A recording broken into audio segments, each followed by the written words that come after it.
A very warm evening to everyone. Welcome to Viricham TV. This is Shweta from Grade 12 presenting the news for the day. Today's headlines. Improved coordination among government agencies and an action plan chalked out beforehand helped to minimize the damage of Cyclone Nivar. The India Meteorological Department won appreciation for its precise forecast of the movement of the cyclone and its landfall. The timely repair of its radars in Chennai and Karaikal also helped to track the weather system. Anna University will start conducting in-person classes for research scholars and final year postgraduate students for December 2. The collectors have been advised to avoid hurdling of people who have been sheltered at relief camps following Cyclone Nivar.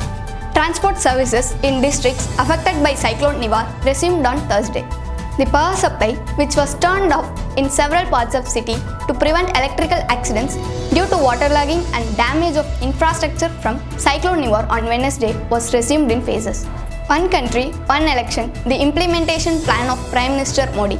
Participants who have volunteered for some of the leading vaccine trials right now have described undergoing mild side effects. The last lunar eclipse of the year will take place on November 30. In India, the lunar eclipse 2020 will start at 1:04 pm and end at 5:22 pm. An official notification regarding JEE Main 2021 date is expected soon, and the JEE Main application process will begin next month. Sports news. The Australian Tour first one-day international cricket match was between Australia and India. Corona updates.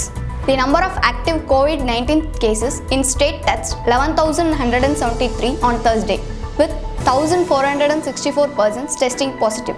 The state's tally touched 776,174.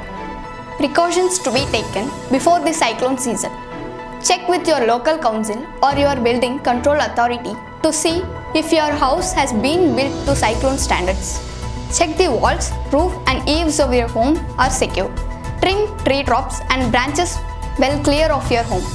Preferably, fit shutters or at least metal screens to all glass areas. Clear your property of loose materials that could blow about and possibly cause injury or damage during extreme winds. In case of storm tide warning or other flooding, know your nearest safe high ground and the safest access route to it.